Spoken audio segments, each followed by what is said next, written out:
Welcome back to Her Story, Black History Month, brought to you by Salty Vixen. This February, we're celebrating the fierce, the forgotten, and the fearless women who built foundations, shattered barriers, and carried the torch when no one else would. In this powerful episode, dive deep into the extraordinary life of Madam C.J. Walker, born Sarah Breedlove, the first American woman to become a self-made millionaire through her own brilliance, grit, and unbreakable vision. Picture this, it's December 23, 1867, on a cotton plantation near Delta, Louisiana. The Civil War has ended just 2 years earlier, but for most formerly enslaved people, freedom still means sharecropping on the same land where their families were once held in bondage. Into this world comes Sarah Breedlove, the fifth child of Owen and Minerva Anderson Breedlove, parents who had known nothing but enslavement until emancipation. Sarah is the first child in her immediate family born free. Her early years are defined by loss and labor. At age 7 in 1872, her mother dies during a cholera epidemic that sweeps the South. Her father remarries quickly, but within a year he too is gone, leaving Sarah an orphan at 8 years old. With no parents to protect or provide for her, she moves in with her older sister Louisiana and brother-in-law Jesse Powell in Vicksburg, Mississippi. There, starting at age 10, Sarah works as a domestic servant, washing clothes by hand in boiling tubs, scrubbing floors on her knees, cleaning white people's homes from dawn until dark. School, she gets only 3 months of literacy instruction through Sunday school classes at the local black church. That's it, yet even in this crushing poverty and isolation, a spark refuses to die. Years later, Madam Walker would reflect with quiet power, "I had little or no opportunity when I started out in life, having been left an orphan and being without mother or father since I was 7 years of age. But I had determination." 14 in 1882, Sarah marries Moses McWilliams. Most historians believe the marriage was partly an escape from abuse at the hands of her brother-in-law. The union brings her one child, a daughter, Lelia, born June 6, 1885. Tragedy strikes again when Moses dies suddenly in 1887, leaving 20-year-old Sarah a widow and single mother in the Deep South. In 1888, determined to give her daughter a better life, Sarah and 2-year-old Lelia board a train for St. Louis, Missouri, where her 3 older brothers have already settled. St. Louis in the late 1880s is a bustling river city, home to a growing black middle class, vibrant churches, and the ragtime music scene just beginning to bloom. Sarah finds work as a laundress, washing and ironing for white families, earning more than $1 a day, which was considered good pay for a black woman at the time. Every cent goes toward sending Lelia to school, but Sarah's own body begins to betray her. Like so many black women of her era, she suffers from severe scalp problems, painful sores, intense dandruff, thinning hair that falls out in clumps. The causes are multiple and systemic: poor diet, infrequent bathing because most homes lack indoor plumbing, and the harsh, damaging hair products sold at the time: lye-based soaps, heavy petroleum pomades, red-hot straightening combs that burned scalps and broke strands. Sarah tries everything. Nothing works. Around 1904, during the excitement of the Louisiana Purchase Exposition, the famous St. Louis World's Fair, she becomes a commission agent for Annie Turnbow Malone's Poro Company. Malone, another black woman entrepreneur, has created a line of haircare products and is training agents to sell them door to door. Sarah believes in the mission, but sales are slow.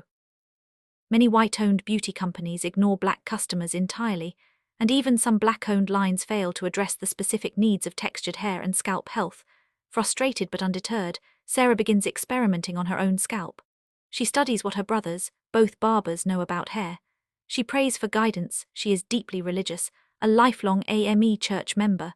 Legend has it she had a dream in which a black man from overseas revealed a special formula. Whether dream or determination, she develops a scalp ointment using ingredients like petroleum jelly, medicinal sulfur, and other accessible compounds to nourish the scalp, reduce inflammation, and stimulate growth. In July 1905, at age 37, Sarah makes a bold move. She leaves St. Louis for Denver, Colorado. Denver offers cleaner air. She hopes it will help her health, a smaller but growing black community, and a fresh market untapped by competitors. There, in January 1906, she marries Charles Joseph Walker, a newspaper advertising salesman she had known in St. Louis. Charles believes in her vision. Inspired by his encouragement and his advertising expertise, Sarah adopts a new professional name, Madam C.J. Walker.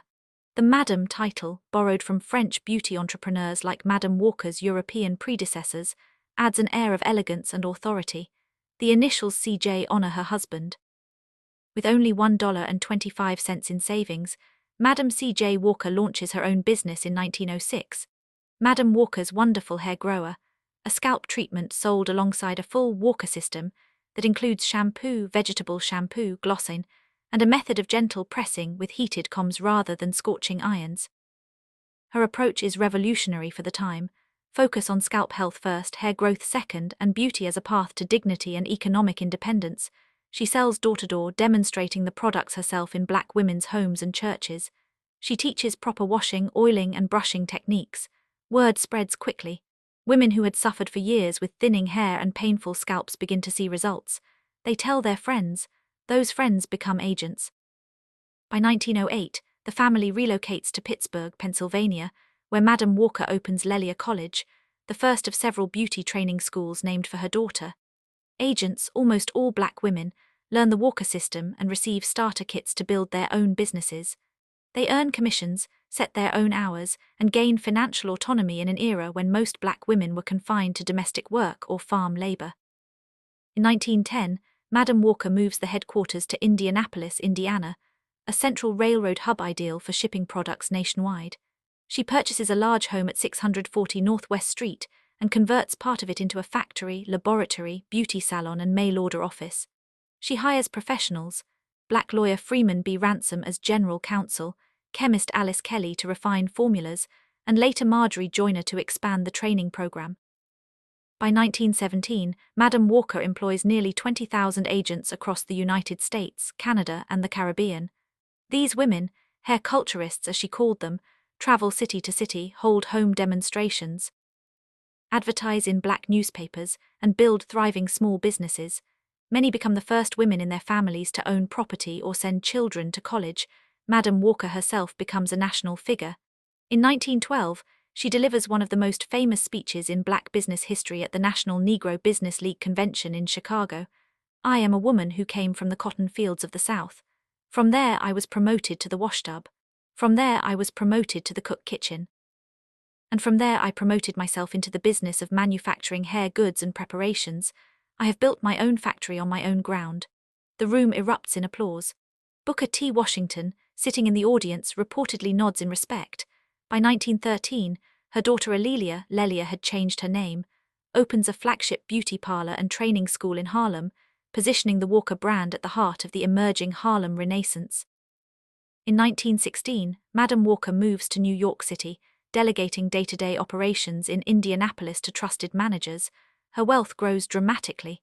Annual sales reach hundreds of thousands of dollars.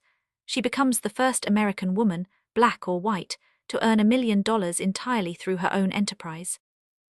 At the time of her death, her estate is valued between $500,000 and $1 million, roughly $8-15 million in today's dollars when adjusted for real estate and business assets.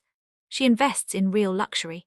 In 1917, she commissions architect Vertner Tandy, the first black architect licensed in New York State, to design Villa Luoro, a 34-room Italian Renaissance-style mansion on the Hudson River in Irvington, New York. The estate, completed in 1918 at a cost of $250,000, becomes a gathering place for black leaders: Mary McLeod Bethune, W.E.B. Du Bois, Emmett J. Scott, and others. Yet Madam Walker never forgets where she came from. She is one of the most generous philanthropists of her era. A devout member of the African Methodist Episcopal Church, she donates thousands to churches, YMCAs, and orphanages. In 1913, she gives $1,000 to the Indianapolis YMCA, then a massive sum. She funds scholarships at Tuskegee Institute, supports Bethune-Cookman College, and contributes to Palmer Memorial Institute.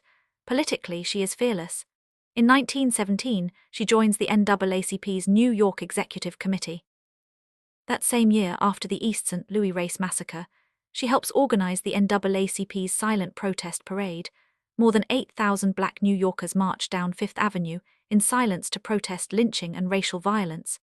In 1918, she pledges $5,000, the largest individual donation ever received by the NAACP at that time, to its anti-lynching fund.